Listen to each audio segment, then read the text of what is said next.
Hello students, कैसे हैं आप सभी। होप सो आप सभी बहुत अच्छे होंगे, प्रैक्टिस कर रहे होंगे। और इसी प्रैक्टिस को आगे बढ़ाने के लिए मैं जयेंद्र मिश्रा आप सभी का इस चैनल पे वेलकम करता हूं, जिसका नाम है एमजे सर फिजिक्स। तो चलिए आइए स्टार्ट करते हैं विदाउट टाइम वेस्ट किए हुए। आज का टॉपिक है इलेक्ट्रोस्टैटिक, चैप्टर का नाम है, टॉपिक है इलेक्ट्रिक फील्ड और ये इसका सेकेंड वीडियो है और मॉडरेट लेवल है। ठीक है, तो चलिए क्वेश्चन नंबर 1 देखते हैं। क्वेश्चन नंबर 1 क्या है? There are 2 point charges Q1 and Q2 lying on a circle of unit radius. ठीक है, दो चार्जेस हैं Q1 Q2 जो एक सर्कल पे लाई कर रहे हैं, जिसका एक रेडियस का वैल्यू दिया यूनिट, यूनिट मतलब 1। Electric field intensity at the centre of the circle due to these charges is E। इन दोनों चार्जेस की वजह से जो नेट इलेक्ट्रिक फील्ड है वो E दी गई है। Find the position vector of the center with respect to Q2 if the position vector of the center with respect to Q1 is R1। हमें पोजीशन वेक्टर फाइंड करना है। ठीक है, तो जैसे मैं आपके सामने एक डायग्राम बना दूं, यहां पे ये सर्कल हो गया और इस सर्कल के सेंटर पॉइंट को यहां ले लिया और दो चार्जेस यहां से यहां ले लिए, एक Q1 ले लिया और एक Q2 चार्ज ले लिया। दोनों का रेडियस 1 यूनिट है तो 1 लिख लेते हैं यहाँ पे। और दोनों की वजह से जो नेट इलेक्ट्रिक फील्ड बन रही है, इसकी वजह से मान लो E1 है और इसकी वजह से E2 है, तो E नेट ये रहा। ठीक है, तो यहां पे हमें R2 वेक्टर फाइंड करना है कि R2 vector position vector find करना है। ठीक है, तो चलिए देखते हैं। तो E नेट मान लेते हैं E वेक्टर है इज इक्वल टू दोनों इलेक्ट्रिक फील्ड का वेक्टर सम। ठीक है, E वेक्टर। E1 को अगर हम लिखें तो E1 इज इक्वल टू क्या होगा? इलेक्ट्रिक फील्ड का formula KQ by R square. ठीक है, और वेक्टर फॉर्म में लिखेंगे तो KQ by R cube R1 vector. ठीक है, और R का वैल्यू क्या पुट करना है? 1। यहां पे 1, तो यहां पे अगर देखा जाए तो इलेक्ट्रिक फील्ड 1 कितना आ गया? KQ1 ना, KQ1 बाय R1 वेक्टर।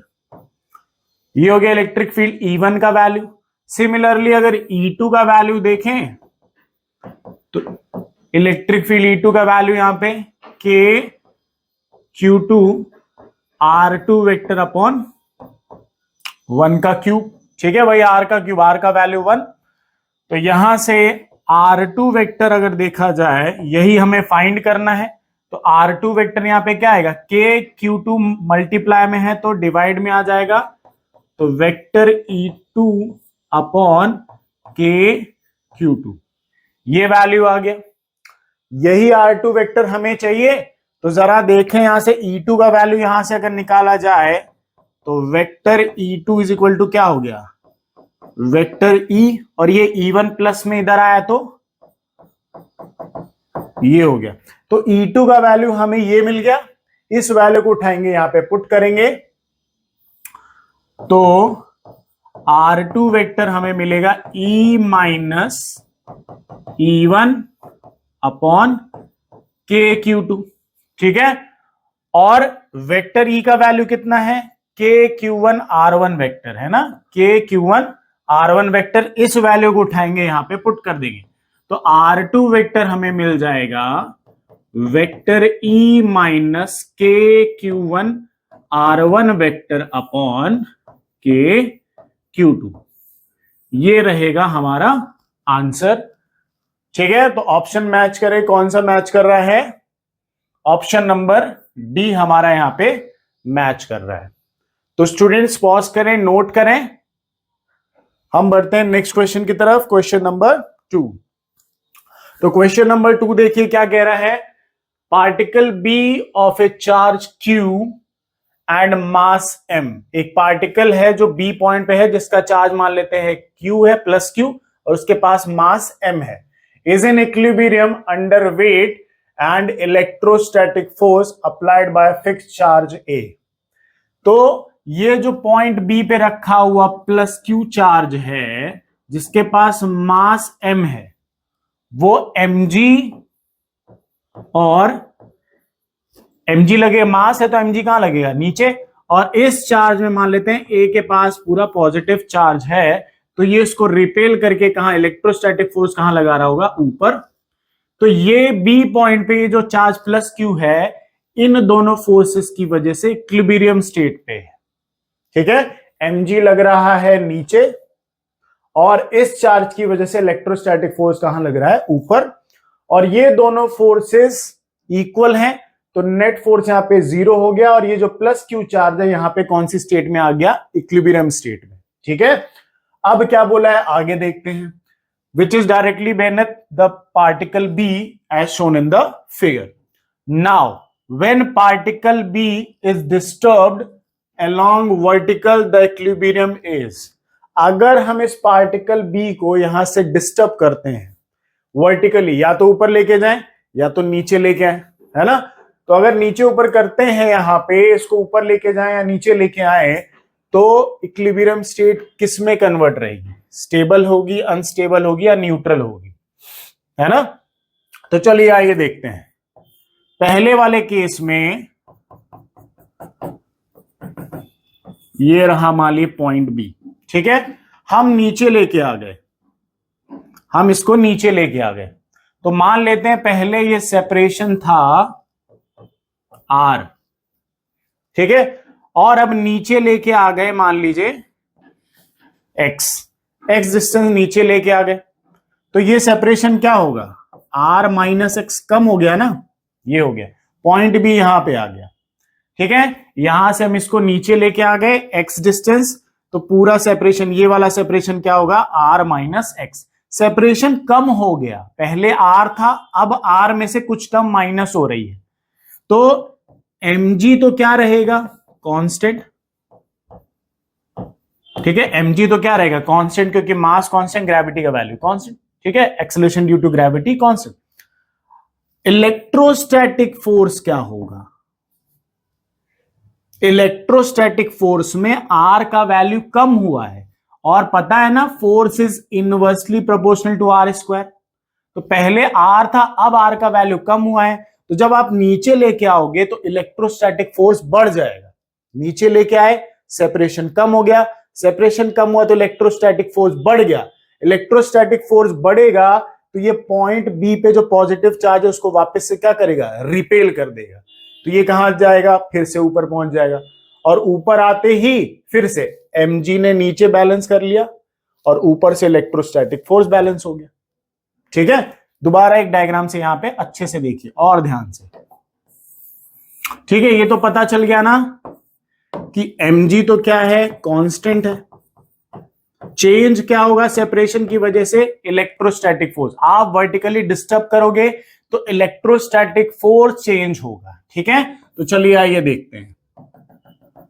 ये है मान लीजिए पॉइंट बी, पॉइंट पी पे रखा हुआ पॉजिटिव चार्ज, आप इस चार्ज को यहां लेके आ गए minus Q, sorry plus Q को यहां पे।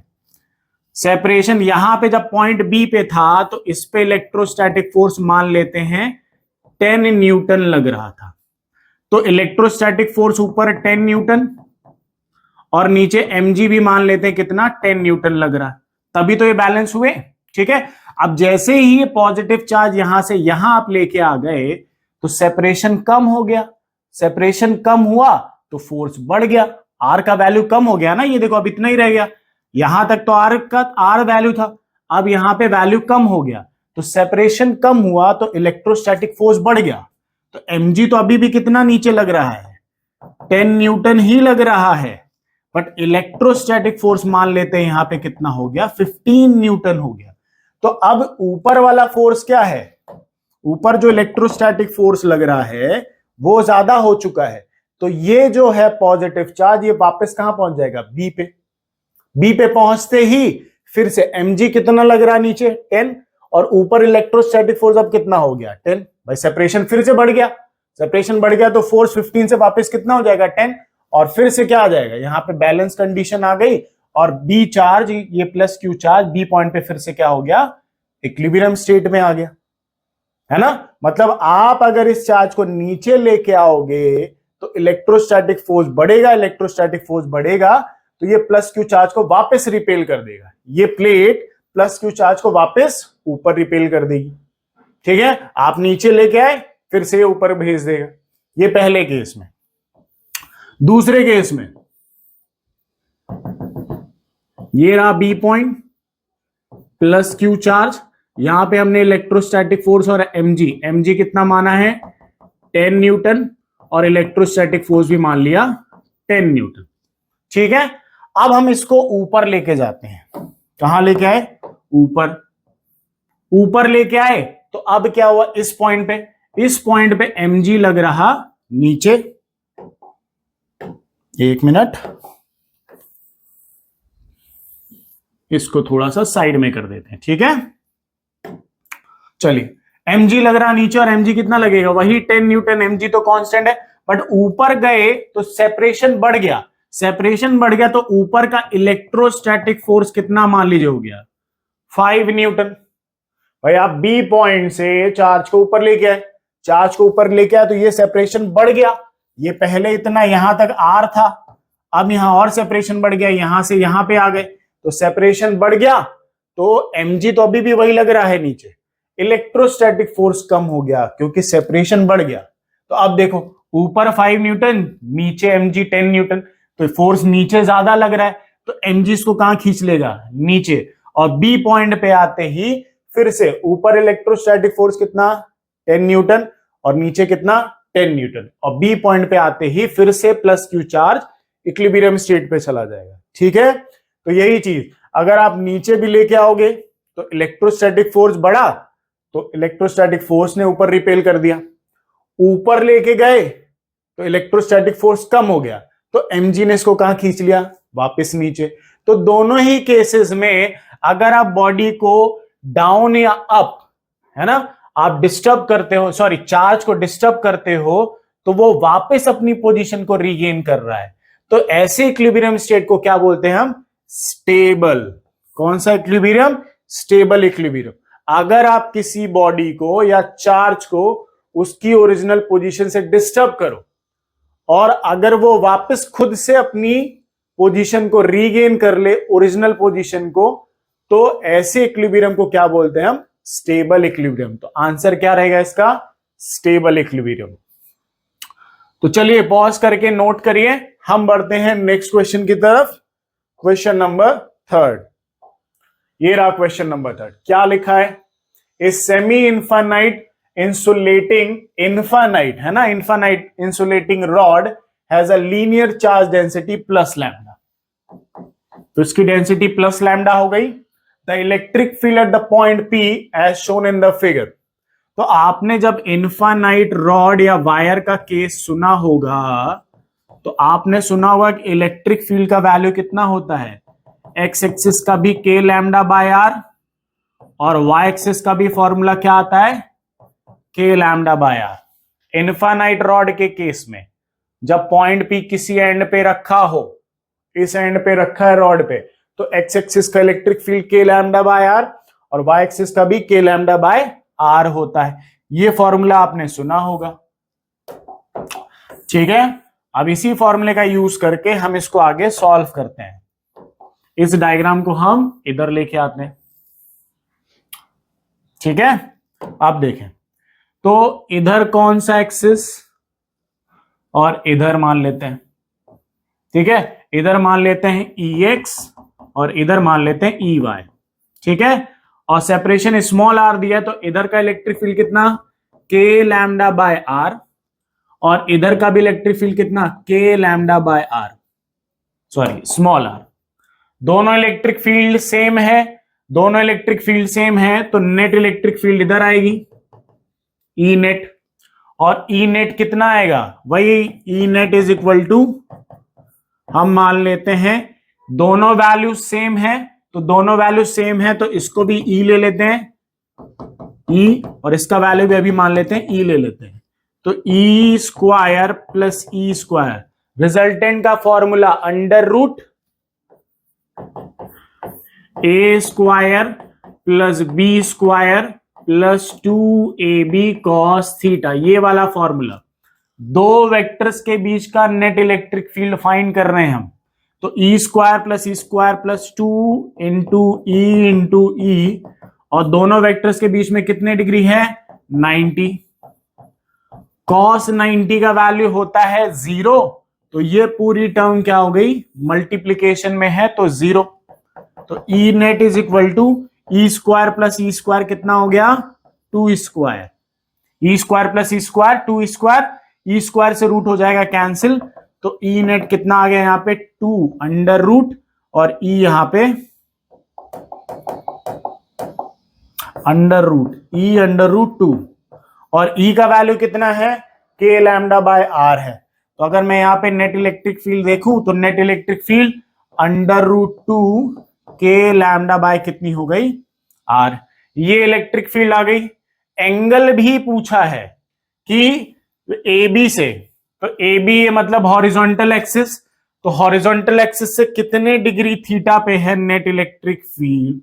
तो ये थीटा भी निकालना है, तो tan theta is equal to होता है परपेंडिकुलर अपॉन बेस। ठीक है, तो अगर मैं यहां पे राइट एंगल ट्रायंगल बनाऊं, तो अगर ये ई वाई है तो ये भी कौन सा एक्सिस होगा? ई वाई, और ये होगा ई एक्स। तो थीटा के सामने वाली साइड क्या होती है? परपेंडिकुलर, और ये होता है बेस, ये होता है हाइपोटेनियस। तो हमें परपेंडिकुलर और बेस चाहिए, तो tan थीटा परपेंडिकुलर कितना? ई वाई, और बेस कितना? ई एक्स। दोनों का वैल्यू ई और ई है, तो ई अपॉन ई से ही कैंसिल हो गया, तो 1 आया। कितने डिग्री पे tan थीटा का वैल्यू 1 होता है? 45 डिग्री पे। कितने डिग्री पे? 45 डिग्री पे। तो ये वैल्यू हो गया, और एंगल थीटा 45 डिग्री। तो कौन सा ऑप्शन करेक्ट है हमारा? Option number C. Under root K का वैल्यू रखा गया है बस यहाँ पे 1/4 pi epsilon naught lambda by R, है ना। यहाँ पे के का वैल्यू है ना, के का वैल्यू को 1/4 पाई एप्सिलॉन नॉट लिखते हैं, तो लिख देंगे लैम्डा बाय आर और √2, और कितने डिग्री पे? 45 डिग्री विद ए बी। तो ये ऑप्शन हमारा करेक्ट है।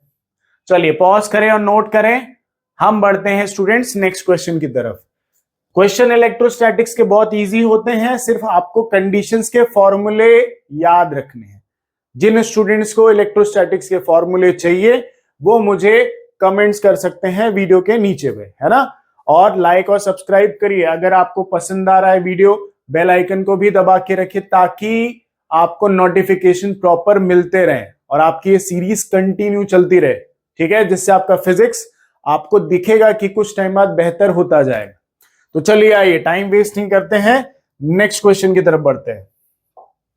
नेक्स्ट क्वेश्चन है हमारा क्वेश्चन नंबर 4। क्या लिखा है? The direction theta of electric field at point P due to uniformly charge finite rod will be. तो ये एक फाइनाइट रॉड है, मान लेते हैं, इस पे हम मान लेते हैं पूरा पॉजिटिव चार्ज है, और इसकी डेंसिटी मान लेते हैं प्लस लैम्डा, मान लेते हैं, नहीं दिया है, ठीक है। अब क्या बोला है कि हमें पॉइंट P पे डायरेक्शन थीटा, इलेक्ट्रिक फील्ड का डायरेक्शन बताना है कि कितने डायरेक्शन पे है। तो चलिए आइए स्टार्ट करते हैं। जब भी आपको फाइनाइट रॉड का केस दिया जाए तो आपको पता है इलेक्ट्रिक फील्ड के दो फॉर्मूले लिखे जाते हैं, के लैम्डा बाय आर, ठीक है, साइन एक्स एक्सिस के लिए sine theta 2 plus sine theta 1, और वाई एक्सिस के लिए होता है K lambda by R cos theta 2 minus cos theta 1। ये फॉर्मूले होते हैं। फाइनाइट रॉड के केस में अगर पॉइंट P एक एंड पे है तो ये दो फॉर्मूले ध्यान रखने हैं, एक्स एक्सिस और वाई एक्सिस की इलेक्ट्रिक फील्ड के लिए। बट हमें नेट इलेक्ट्रिक फील्ड का एंगल फाइंड करना है। एंगल फाइंड करने के लिए वही चीज tan theta is equal to perpendicular upon base, और एक में परपेंडिकुलर आएगा और एक रहेगी बेस, तो हमें इन दोनों का वैल्यू पहले फाइंड करना पड़ेगा। तो चलिए पहले डायग्राम के अकॉर्डिंग मैं आपको समझा दूं। यहां पे ये हमारा डायग्राम है, है ना।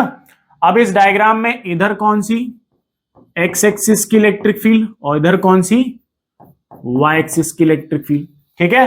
तो नेट इलेक्ट्रिक फील्ड इधर कुछ बनेगा और इसी नेट इलेक्ट्रिक फील्ड ई का हमें थीटा पता करना है कि थीटा कितने डिग्री हो, ठीक है। तो वही tan थीटा अपने को यूज करना है। तो अगर यहां से यूज करते, चलिए पहले इन दोनों एक्स एक्सिस और वाई एक्सिस की इलेक्ट्रिक फील्ड निकालनी है, तभी हम वैल्यू निकाल सकते हैं। तो उसके लिए θ1 और θ2 पता करें। तो ये हमारा है नीचे की तरफ होता है θ2, कितने डिग्री होगा 60 डिग्री, कितने डिग्री 60 डिग्री, 90 30। अगर ये 90 ये 30 तो ये कितना होना चाहिए 60, 60 प्लस 30 90 और 90 प्लस 90 ट्रायंगल का सम कितना होता है 180, है ना। तो ये कितना आना चाहिए एंगल θ2 60 डिग्री। तो यहां से हमें मिला θ2 कितने डिग्री 60 डिग्री और ऊपर कोई एंगल नहीं है तो θ1 कितना मिला 0 डिग्री, ठीक है। अब यही वैल्यूज हमें क्या करने हैं पुट करने हैं, है ना। यही वैल्यूज हमें क्या करने हैं, सॉरी θ1 है ना, ये θ1 है और ये θ2 θ1, ठीक है। अब चलिए पुट करें। पुट करने के बाद यहां पे क्या मिलेगा, चलो वैल्यूज पुट करते हैं पहले एक्स एक्सिस के लिए। k lambda by R sine θ2 कितने डिग्री 60 डिग्री प्लस साइन कितने डिग्री साइन 0 डिग्री, ठीक है। X axis k lambda by R sine 60 degree का वैल्यू √3/2 और कॉस साइन 0 डिग्री का वैल्यू 0, तो 0 प्लस √3/2 कितना आएगा यही। तो ये हमारे पास आ गई एक्स एक्सिस की इलेक्ट्रिक फील्ड, है ना। साइन 60 डिग्री का वैल्यू √3/2, साइन 0 डिग्री का वैल्यू 0, 0 प्लस √3/2 मल्टीप्लाई हो जाएगा। उसके बाद वाई एक्सिस की ई वाई, क्या फॉर्मूला है k lambda by R cos θ2 minus cos θ1, ठीक है। वैल्यूज पुट करेंगे यहां पे k lambda by R sine θ2 कितने डिग्री 0 डिग्री, ठीक है। ये θ2 है और ये θ1 है, माइनस कॉस θ1 कितने डिग्री 60 डिग्री।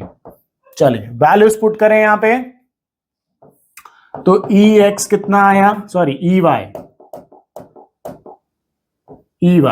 ठीक है। EY कितना k lambda by R as it is cos 0 degree का वैल्यू 1 और कॉस 60 डिग्री का वैल्यू 1/2, तो 1 माइनस 1/2, एक में से आधा माइनस किया तो आधा ही आता है। तो EY कितना आ गया 1/2 k लैम्डा बाय आर, ये y एक्सिस आ गया, ठीक है। अब हमारे पास EX है और EY भी है, दोनों हो गए। अब दोनों हो गए तो हमें बस ये एंगल थीटा पता करना है, तो हम वही tan थीटा यूज करेंगे। तो अगर ये EY है तो सामने वाली साइड EY और बेस क्या हो गया EX, तो tan theta is equal to perpendicular upon base, ठीक है। tan थीटा, थीटा के सामने वाली side perpendicular EY upon EX, है ना। बेस क्या हो गया EX और परपेंडिकुलर हो गया EY। थीटा के सामने वाली साइड हमेशा परपेंडिकुलर और ये नीचे बेस, और ये कौन सी होती है हाइपोटेनियस। अब वैल्यूज रखेंगे, tan theta is equal to EY का वैल्यू ये रहा k lambda by 2r upon इसका value √3/2 k lambda by r। क्या क्या कैंसिल हो गया, 2r से नीचे 2r कैंसिल हो गया, k लैम्डा से k लैम्डा कैंसिल हो गया।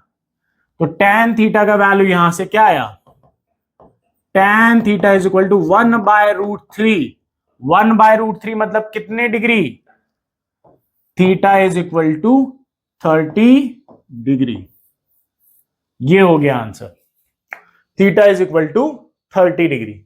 तो ऑप्शन नंबर हमारा ए करेक्ट है। एक्स एक्सिस से कितने डिग्री ऊपर है? 30 डिग्री पे। चलिए पॉज करें, नोट करें, फॉर्मूले याद रखना। क्वेश्चन सॉल्व करने के लिए फॉर्मूले आपको याद रहने चाहिए। अगर फॉर्मूले याद नहीं है तो आप न्यूमेरिकल सॉल्व नहीं कर सकते हो। इसीलिए जब भी आप न्यूमेरिकल सॉल्व करने आओ तो आपका कंसेप्ट और फॉर्मूले दोनों ही याद होने चाहिए। कंसेप्ट क्लियर और फॉर्मूले याद, तो ही आप न्यूमेरिकल कर सकते हो।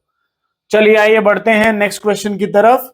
क्वेश्चन नंबर 5 क्या लिखा है? ए particle of mass m and charge minus q is constrained to move along the axis of a ring of radius a.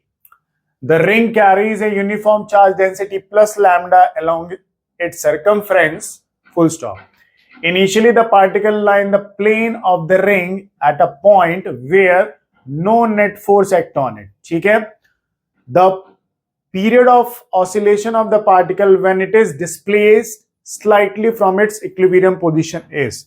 तो चलिए एक क्वेश्चन को थोड़ा सा मैं आपको डायग्राम के रिस्पेक्ट में समझाता हूं कि ये मान लीजिए कि यूनिफॉर्म रिंग है, ठीक है, जिसका रेडियस आपको क्वेश्चन में दिया गया है ए लिया गया है। क्या लिया गया है? ए। और इसके सेंटर के एक्सिस में मान लीजिए एक्स डिस्टेंस पे एक चार्ज रखा है -q और इसके पास मास भी है, ठीक है। तो इसमें mg कहां लगेगा? नीचे। और इलेक्ट्रोस्टैटिक फोर्स मान लिए रिंग के, क्योंकि इसकी डेंसिटी प्लस लैम्डा है और इसका चार्ज q ले लेते हैं। एक मिनट, प्लस लैम्डा और इसका चार्ज मान लेते हैं q। जब इसका क्या माइनस कैपिटल Q तो इसका स्मॉल q मान लेते हैं, ठीक है। अब क्या बोला है कि अगर आप इसको स्लाइटली डिस्टर्ब करते हो, ये इसकी इक्विलिब्रियम पोजीशन है, ऊपर इलेक्ट्रोस्टैटिक फोर्स लग रहा होगा, ठीक है। और क्या है? नेगेटिव चार्ज है, नेगेटिव चार्ज में इलेक्ट्रिक फील्ड, ये पॉजिटिव है तो पॉजिटिव चार्ज की इलेक्ट्रिक फील्ड कहां? नीचे।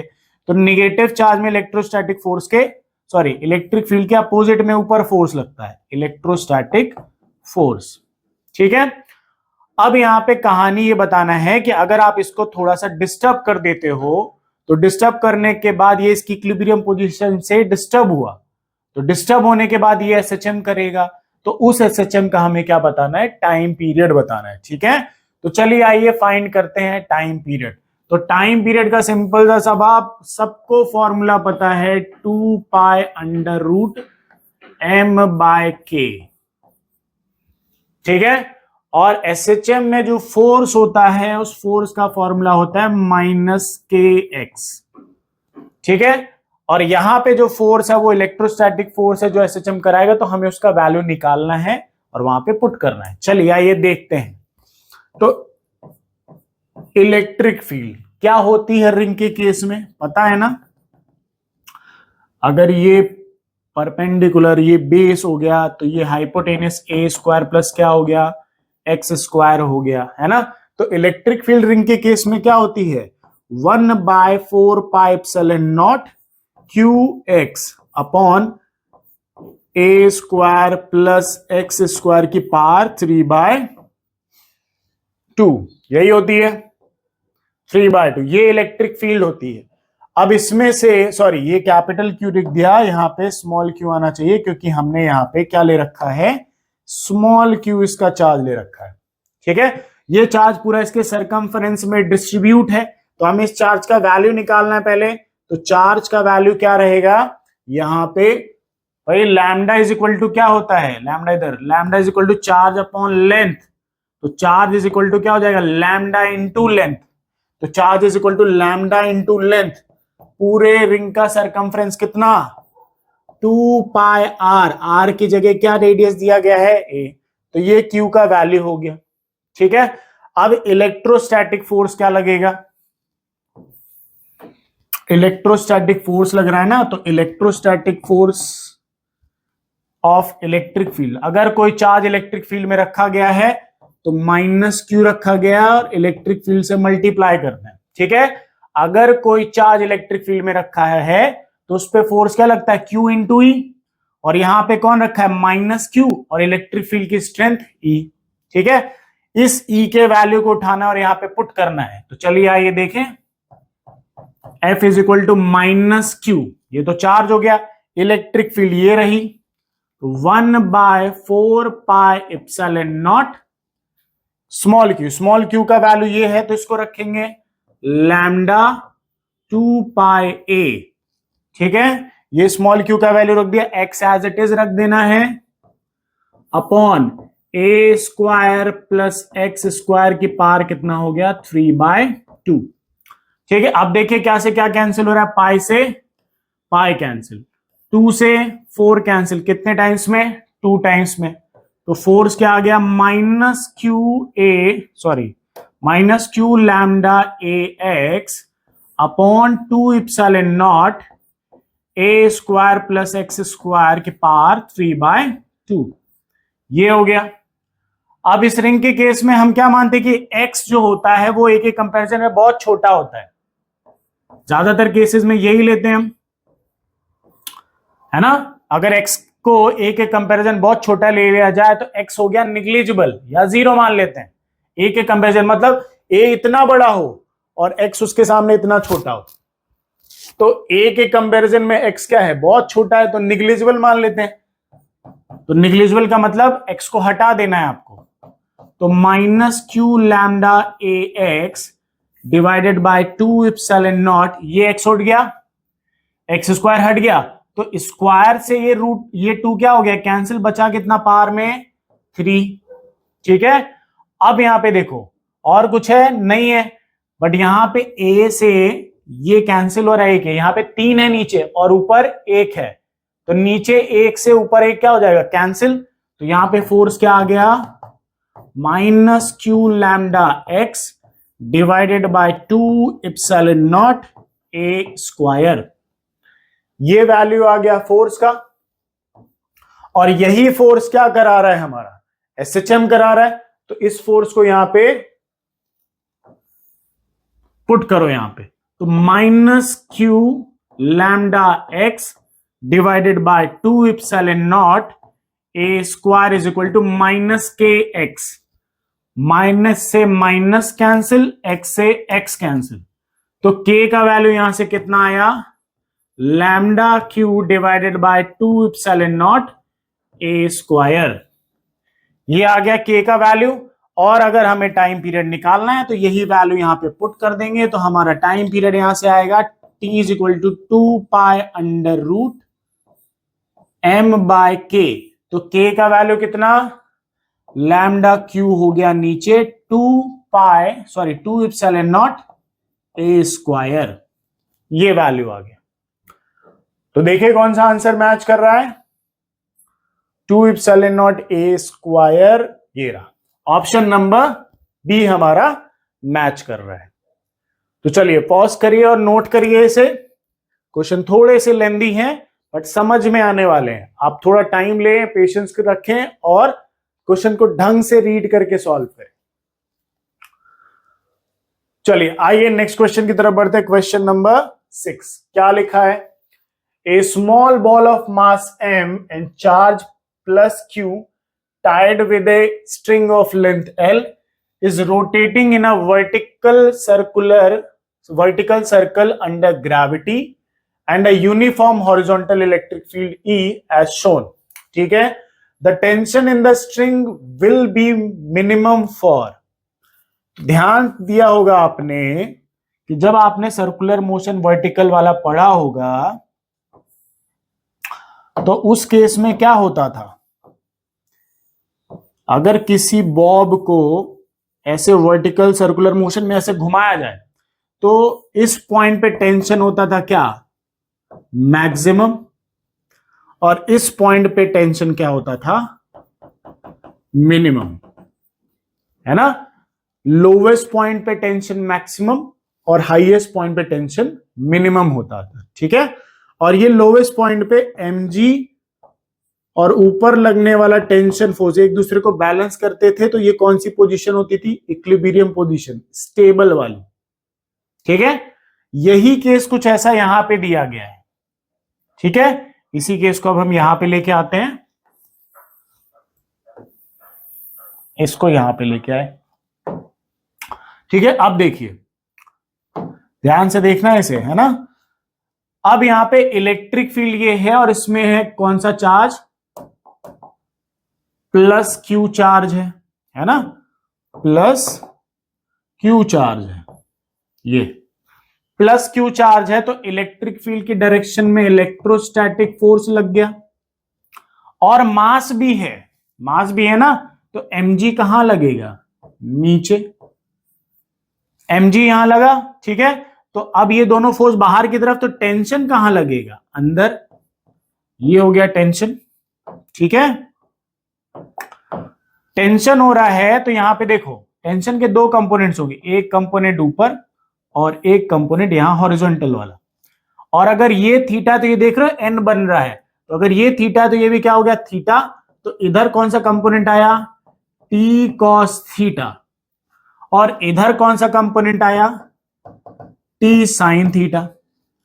और ये जो पोजीशन यहां पे दिख रही है आपको इस बॉडी की या इस चार्ज की, ये यहां पे इक्विलिब्रियम पोजीशन हो जाएगी। क्यों हो जाएगी, ये है इक्विलिब्रियम पोजीशन। क्यों इक्विलिब्रियम पोजीशन कह रहा हूं मैं, क्योंकि टी साइन थीटा किसको बैलेंस कर ले रहा है, इलेक्ट्रोस्टैटिक फोर्स, है ना, या फिर फोर्स ऑफ इलेक्ट्रिक फील्ड कह लो, या फिर टी कॉस थीटा किसको बैलेंस कर ले रहा है, एमजी को। तो जब ये दोनों फोर्सेस इन दोनों फोर्स को बैलेंस कर ले रहे हैं, तो ये चार्ज कौन सी पोजीशन में, इक्विलिब्रियम पोजीशन में। तो जरा निकालने की ये कितने एंगल पे है पहले, तो टी साइन थीटा किसको बैलेंस कर रहा है, इलेक्ट्रोस्टैटिक फोर्स को, है ना, या फिर इलेक्ट्रिक फील्ड के फोर्स को, Q इंटू ई, यही रख देंगे, है ना। Q इंटू क्या होता है, E, ये। और T sine theta, sorry T cos theta किसको बैलेंस कर रहा है, mg को।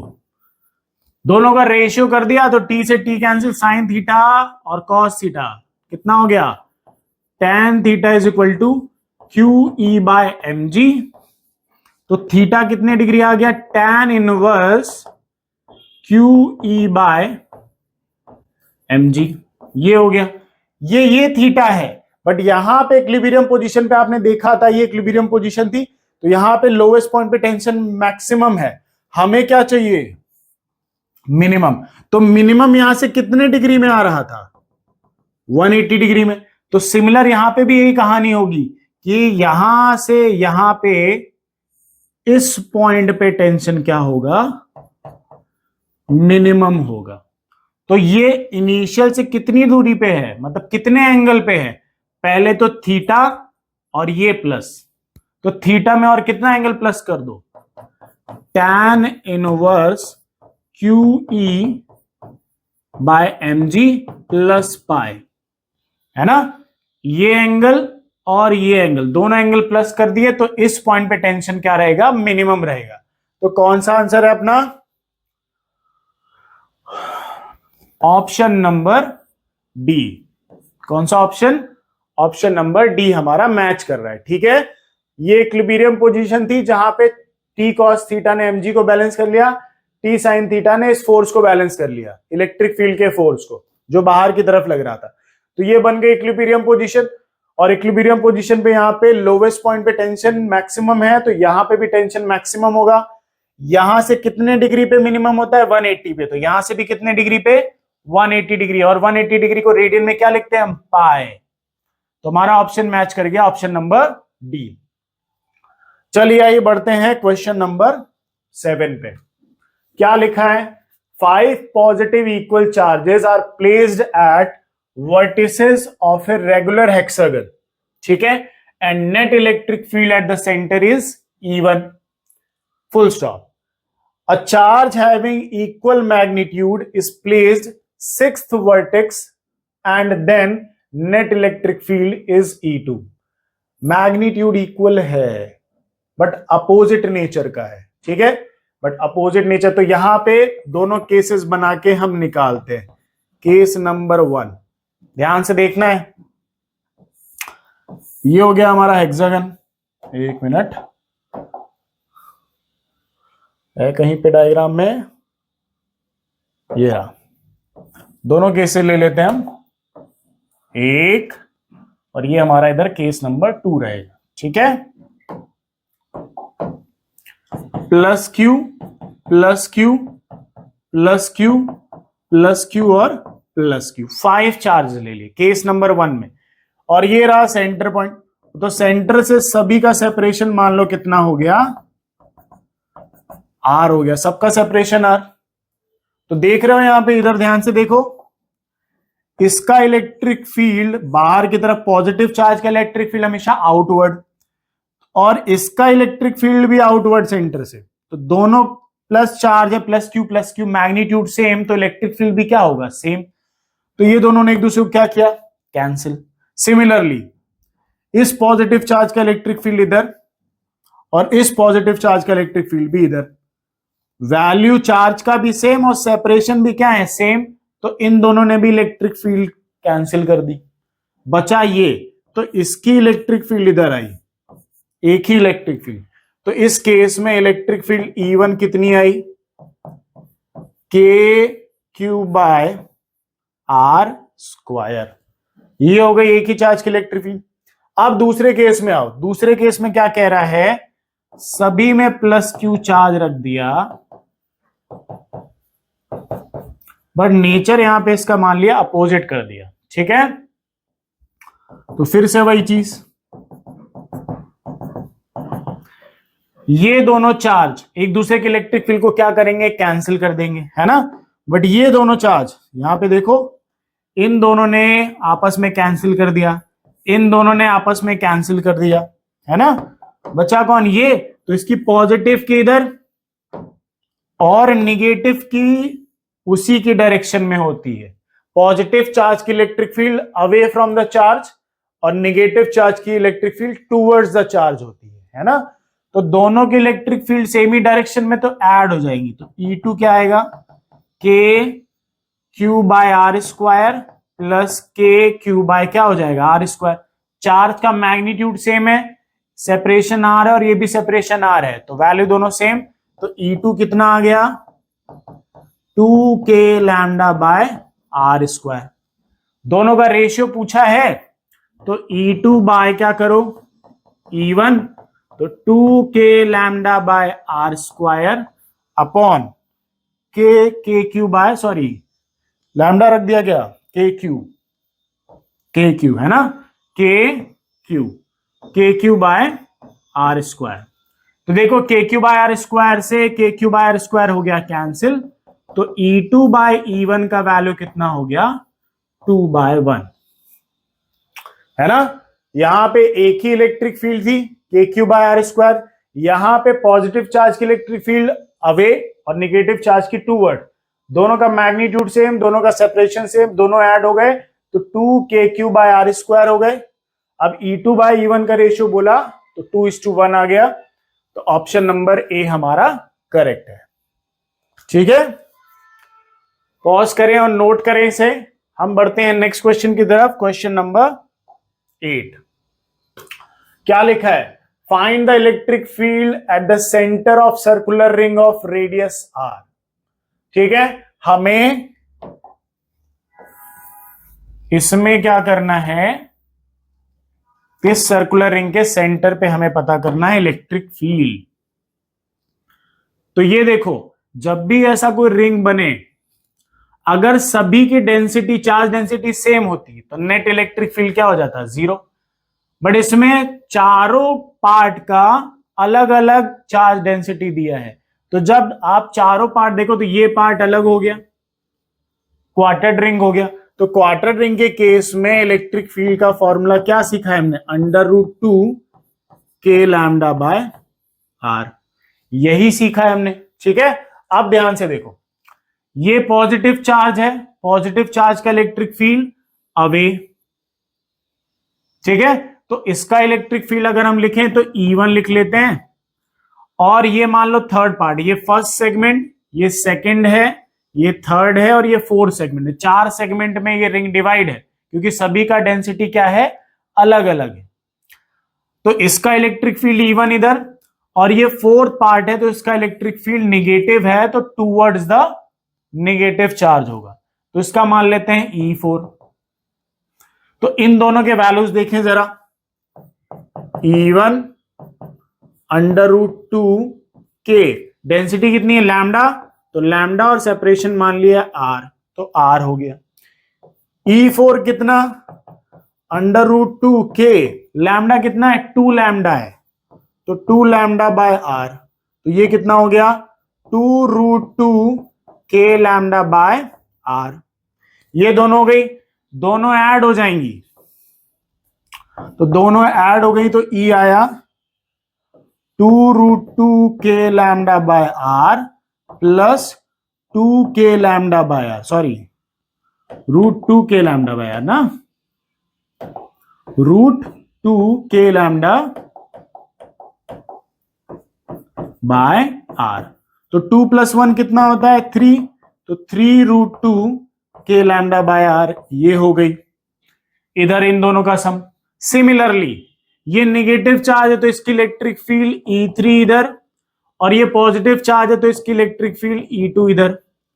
ये दोनों भी प्लस होंगे तो देख रहे हो डेंसिटी इसके बराबर, तो E3 का कितना आएगा √2 k लैम्डा बाय R, और E4 का ये डेंसिटी का मैग्नीट्यूड सेम है तो यहां पे कितना आएगा 2 √2 k लैम्डा बाय R, और वही ऐड करोगे तो फिर से E आ जाएगा, E कितना आएगा 3 √2 k लैम्डा बाय R, मतलब दोनों का वैल्यू सेम दिख रहा है।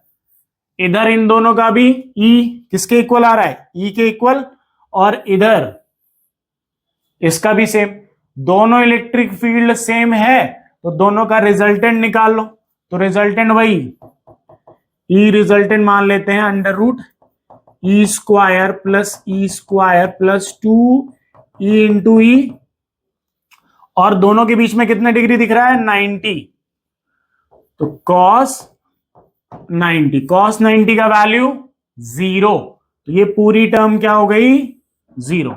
तो E² plus E² net electric field resultant कह लो, तो 2E², और E कहां गया ऊपर, सॉरी E² से रूट हो गया कैंसिल, तो E कहां गया बाहर, तो E √2 आ गया। अब E का वैल्यू रख दो यहां पे, E का वैल्यू यहां पे रखोगे तो 3 2 सा कितना हो जाएगा, यहां पे 3 का वैल्यू रखो, चलो पहले E का वैल्यू रख दो यहां पे, तो ER is equal to, E का वैल्यू है 3 √2 k लैम्डा बाय R, और ये है √2 इंटू √2 2, और 3 2 सा कितना हो गया 6, तो resultant electric field 6 k lambda by R, ये हो गई 6 k लैम्डा बाय R, ठीक है। और डायरेक्शन किधर बताएगा, अगर दोनों का वैल्यू सेम है तो इसको ऐसे खींचोगे तो ये नीचे ही आएगा, या फिर वही tan theta is equal to perpendicular upon base कर देते हैं, ठीक है। तो √2 k lambda by R minus j cap, ये आ गई, ठीक है। सिंपल सी बात है, इधर भी 5 न्यूटन इधर भी 5 न्यूटन है, ऐसे खींचोगे तो ये कहां आएगा नीचे, तो माइनस j कैप हो गया डायरेक्शन। तो वैल्यू कितना है, ये रहा 6 k lambda by R minus j cap, option number C हमारा करेक्ट है। पॉज करें और नोट करें, हम बढ़ते हैं नेक्स्ट क्वेश्चन की तरफ। फॉर्मूले याद रखना जरूरी है, अगर आप फॉर्मूले याद रखोगे तो क्वेश्चन सॉल्व होने में इजी पड़ता है। Question number 9, find the electric field at point O from infinite long wire. इस बार इनफाइनाइट लॉन्ग वायर दिया हुआ है और आपसे बोला है कि इलेक्ट्रिक फील्ड फाइंड करो। तो इनफाइनाइट लॉन्ग वायर के केस में अगर पॉइंट P, जैसे ये वायर है ये इनफाइनाइट तक जा रहा है, तो ये मान लो एक फिक्स एंड मान ले, ये फिक्स एंड मान ले, ठीक है। इसको 3 सेगमेंट में बांट दिया हमने, 1 2 और ये 3, तो ये थर्ड सेगमेंट, ये फर्स्ट सेगमेंट और ये सेकंड सेगमेंट। चलिए आइए देखें। तो देखा जा रहा है कि इनफाइनाइट एक तरफ तो फिक्स एंड बना दिया मैंने यहां पे, तो ये एक तरफ से इनफाइनाइट वायर है। जब भी फिक्स एंड के एक ही सामने, फिक्स एंड के सामने अगर कोई पॉइंट हो और वहां पे इलेक्ट्रिक फील्ड निकालना हो वायर के थ्रू, तो एक्स एक्सिस का इलेक्ट्रिक फील्ड होता है के लैम्डा बाय आर और वाई एक्सिस का इलेक्ट्रिक फील्ड होता है के लैम्डा बाय आर। तो इस केस में भी कुछ ऐसा ही दिख रहा है, एक एंड जहां पे फिक्स एंड है उसके सामने पॉइंट हो रखा है और इधर से इंक्रीज हो रहा है। ठीक है, तो अब देखना है इस केस में इसको कैसे सॉल्व करते हैं। तो एक चार्ज यहां लेना है, पॉजिटिव डेंसिटी है तो पॉजिटिव ले लिया, और एक चार्ज ये कहां तक, इन्फाइनाइट तक जाएगा, मतलब 90 डिग्री बन सकता है। यहां तो मान लो 60 डिग्री, पर ये वायर इन्फाइनाइट तक जाएगा तो ऑलमोस्ट सीधा देखना पड़ेगा, तो ये बनेगा 90। तो एक चार्ज यहां बनाओगे इस सेगमेंट का। ठीक है, तो इस पॉजिटिव चार्ज का इलेक्ट्रिक फील्ड इधर के लैम्डा बाय आर। ठीक है, और ये जो इनफाइनाइट तक जा रहा है तो इस चार्ज को हमने यहां पे मान लिया, तो इस पॉजिटिव चार्ज का इलेक्ट्रिक फील्ड इधर के लैम्डा बाय आर। ठीक है, अब सेकंड सेगमेंट पे चलते हैं। सेकंड वाला ये है, तो इसमें भी यही चीज है, पॉजिटिव है, एक पॉजिटिव चार्ज यहां रखेंगे, एक इनफाइनाइट तक जा रहा है, इनफाइनाइट तक तो ऑलमोस्ट सीधा, तो एक पॉजिटिव चार्ज यहां रख दो। तो इस पॉजिटिव चार्ज की वजह से इलेक्ट्रिक फील्ड इधर के लैम्डा बाय आर, डेंसिटी दोनों में सेम था के लैम्डा बाय आर, और एक इस पॉजिटिव चार्ज की वजह से इलेक्ट्रिक फील्ड नीचे के लैम्डा बाय आर। ठीक है, अब ध्यान से देखो, इन दोनों ने तो एक दूसरे को क्या किया, कैंसिल, मैग्नीट्यूड सेम है, डायरेक्शन अपोजिट है तो कैंसिल, और ये के लैम्डा बाय आर और के लैम्डा आर दोनों नीचे हैं, तो 2 के लैम्डा बाय आर नीचे की डायरेक्शन में हो गई। बट अभी थर्ड पार्ट भी तो बाकी है। थर्ड पार्ट हाफ रिंग दिख रहा है, कैसा दिख रहा है, हाफ रिंग, हाफ रिंग है और पॉजिटिव डेंसिटी दे रखी है, तो इसकी इलेक्ट्रिक फील्ड कहां जाएगी, बाहर की तरफ, ऊपर। और हाफ रिंग के केस में फॉर्मूला क्या आता है, 2 के लैम्डा बाय आर। तो देख रहे हो, नीचे भी 2 के लैम्डा बाय आर और ऊपर भी 2 के लैम्डा बाय आर, है ना। दोनों, ये हाफ रिंग है ना, हाफ सेगमेंट, तो हाफ रिंग में इलेक्ट्रिक फील्ड ऊपर है ना, तो 2 के लैम्डा बाय आर फॉर्मूला होता है। तो इन दोनों ने भी एक दूसरे को क्या किया, कैंसिल आउट, तो net electric field at point O क्या रहेगी, 0। तो इस केस में आंसर रह गया 0। फॉर्मूले याद रखना जरूरी है, अगर फॉर्मूले याद रहेंगे तो आप इजीली सॉल्व करेंगे। चलिए पॉज करके नोट करिए, नेक्स्ट क्वेश्चन की तरफ बढ़ते हैं। ये रहा, क्या लिखा है, a cube of side A has positive charge plus q located at each of its vertices except at the origin where charge is minus q. Find electric field at the center of cube. तो ये जो cube दिया गया है, इसके centre पे हमें net electric field find करना है। ठीक है, सेंटर पे नेट इलेक्ट्रिक फील्ड फाइंड करना है। तो सेंटर मतलब एक्स एक्सिस में भी है, वाई एक्सिस में भी है, जेड एक्सिस में भी है, बट सेंटर में है। तो जैसे ये पूरा है तो सेंटर के हाफ में होगा, मतलब एक्स एक्सिस में a/2, वाई एक्सिस के a/2 और जेड एक्सिस में भी a/2 में है, तीनों एक्सिस में, बट हाफ हाफ में है, साइड के हाफ में रखा गया, सेंटर है ना। चलिए तो देखते हैं, देखिए जो चार्ज डायमेट्रिकली अपोजिट हैं और सेम नेचर के हैं, उनके तो इलेक्ट्रिक फील्ड एक दूसरे से क्या हो जाएंगे, कैंसिल। ये डायगोनली अपोजिट, ये डायगोनली अपोजिट, पॉजिटिव पॉजिटिव, देख रहे हैं, अंदर वाला ये और बाहर वाला ये सामने का फेस और ये पीछे वाला फेस, वो ऊपर वाला, या फिर नाम लिख लेते हैं, चलिए ए बी सी और ये डी। ठीक है, और सामने वाले लिख दिए हमने ई एफ जी और ये एच। तो ए वाला अंदर है और जी वाला बाहर है, तो ए और जी ने एक दूसरे को क्या किया, कैंसिल। ठीक है, फिर उसके बाद बी वाला अंदर और एच वाला बाहर के कॉर्नर पे है, तो बी और एच ने भी एक दूसरे को क्या किया, कैंसिल। ठीक है, ई वाला बाहर और सी वाला अंदर है, तो ई और सी, इन दोनों के इलेक्ट्रिक फील्ड ने भी एक दूसरे को क्या कर दिया, कैंसिल। अब बचे कौन से, एफ और डी। तो ये दोनों मैग्नीट्यूड तो सेम है बट नेचर अपोजिट हो गया, तो ये एक दूसरे को कैंसिल आउट नहीं करेंगे। ठीक है, तो एक चीज यहां पे अब इन्हीं दोनों की वजह से इलेक्ट्रिक फील्ड अपने को आएगी, है ना। तो निगेटिव चार्ज की इलेक्ट्रिक फील्ड मैंने क्या बताया था, उसी की तरफ होती है, टूवर्ड्स द चार्ज, और पॉजिटिव चार्ज की electric field away from the charge होती है ना। तो आइए देखें, अगर मैं एक चीज यहां पे कर दूं, माइनस क्यू को क्या मैं लिख सकता हूं, माइनस क्यू को क्या लिख सकता हूं, -2q प्लस क्यू लिख सकता हूं, है ना, यही है। तो -2q प्लस क्यू लिख दिया मैंने इसे, ठीक है। और एक है हमारा Q, ठीक है। तो एक इलेक्ट्रिक फील्ड इसकी वजह से और एक इलेक्ट्रिक फील्ड इसकी वजह से, एक इलेक्ट्रिक फील्ड इसकी वजह से और एक इलेक्ट्रिक फील्ड इसकी वजह से है ना। तो यहां पे सारी चीजें ध्यान से देखने वाली है कि -2q की इलेक्ट्रिक फील्ड उसकी तरफ और Q की इलेक्ट्रिक फील्ड, एक मिनट,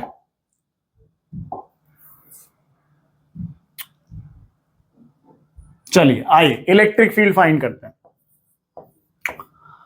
तो इलेक्ट्रिक फील्ड यहां पे ध्यान देना है, बहुत इजी क्वेश्चन है, थोड़ा सा सॉल्व करना है।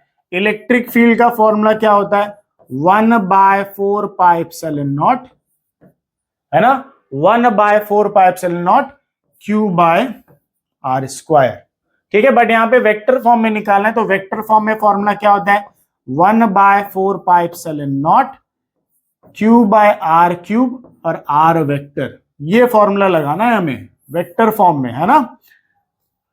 अब ध्यान से देखें, चार्ज रखना है तो electric field is equal to 1/4πε0, ठीक है, -2q चार्ज, ठीक है, -2q charge divided by r³ और r वेक्टर हो गया। r का वैल्यू चाहिए हमें, है ना, r का वैल्यू चाहिए, तो r वेक्टर पहले निकाल लें। तो r वेक्टर अभी मैंने आपको बताया था a/2 i cap x axis में, हाफ में है ना, a/2 j cap plus a/2 क्या आया, k कैप हो गया, ये r वेक्टर हो गया। अब इसी का अगर मैग्नीट्यूड निकाल लें तो क्या आएगा, r हमारे पास आ जाएगा, तो √ a/2 का स्क्वायर प्लस a/2 का स्क्वायर प्लस a/2 का स्क्वायर। ये बहुत बार सिखा चुका हूं कि मैग्नीट्यूड कैसे निकालते हैं। अब 1/2 का स्क्वायर प्लस a/2 का स्क्वायर प्लस a/2 का स्क्वायर कितना हो गया, r is equal to 3a/2 का स्क्वायर, ठीक है।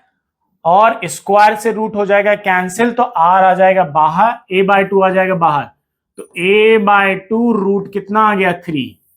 तो ये हमारा r आ गया और ये हमारा r वेक्टर है। इन्हीं दोनों वैल्यूज को हमें पुट करना है। तो चलिए आइए नेक्स्ट पेज में पुट करते हैं। Electric field is equal to 1/4πε0 -2q divided by a/2 √3 का क्या हो गया, क्यूब हो गया, क्यूब है। और r वेक्टर क्या आया, a/2 i cap plus a/2 j cap plus a/2 k cap, ठीक है। अब यहां पे आगे सॉल्व करें तो वेक्टर इज इक्वल टू 1/4πε0 को एज इट इज, या फिर एक मिनट, 2 से इस 4 को कैंसिल कर दे, कितना है 2, तो 1/2πε0 माइनस बाहर कर देते हैं, तो इसको ऐसे लिख दें -q, ठीक है, ये हो गया। अब a/2 का क्यूब, तो यहां पे कितना आएगा, a³ डिवाइडेड बाय 2 का क्यूब कितना, 8, और इसको क्या लिख सकते हैं, √3 है ना। अभी आगे सॉल्व करते हैं, और इनमें से कॉमन क्या आया, a/2 कॉमन आ गया, तो i cap plus j cap plus हो गया k कैप, ठीक है। अब यहां पे देखो, 2 से ये कितनी बार में गया, 4 टाइम्स, है ना, और इससे कितनी बार में गया, 2 टाइम्स, और 2 कहां आ जाएगा, ऊपर, तो इलेक्ट्रिक फील्ड कितना, -2q डिवाइडेड बाय कितना है ये, यहां पे ए, और यहां पे एक चीज और, ए क्यूब से एक ए कैंसिल, तो यहां पे पाई एप्सिलॉन नॉट, ठीक है। ए √3 इंटू √3, 3 √3, ठीक है। और ब्रैकेट में यहां पे आई कैप प्लस जे कैप प्लस के कैप, और कुछ तो नहीं कैंसिल आउट हो रहा, नहीं हो रहा। तो ये हमारी आ गई इलेक्ट्रिक फील्ड सेंटर पॉइंट की, कितनी आई, -2q pi epsilon not a 3 √3 in bracket I cap plus J cap plus के कैप। तो चले पीछे देखें आंसर कौन सा, ये रहा -2q upon 3 √3 pi epsilon not a square I cap plus J cap plus के कैप। तो ये हमारा आंसर यहां पे मैच हो रहा है। तो पॉज करें और नोट करें, है ना, और ऐसे ही प्रैक्टिस करते रहें। जितना आप प्रैक्टिस करेंगे उतना आप अच्छे होते जाएंगे, बेस्ट होते जाएंगे, है ना। और धीरे धीरे आप देखना फिजिक्स में बहुत अच्छा करने लग जाएंगे। तो अगर आपको वीडियो अच्छा लगा है तो लाइक करिए, सब्सक्राइब करिए, शेयर करिए और बेल आइकन को जरूर प्रेस करके रखिएगा, क्योंकि अगर वीडियो आया और आपको टाइम पे नहीं मिला तो प्रैक्टिस डिले हो सकती है, और डिले नहीं करना है। तो चलिए आज के लिए थैंक यू सो मच।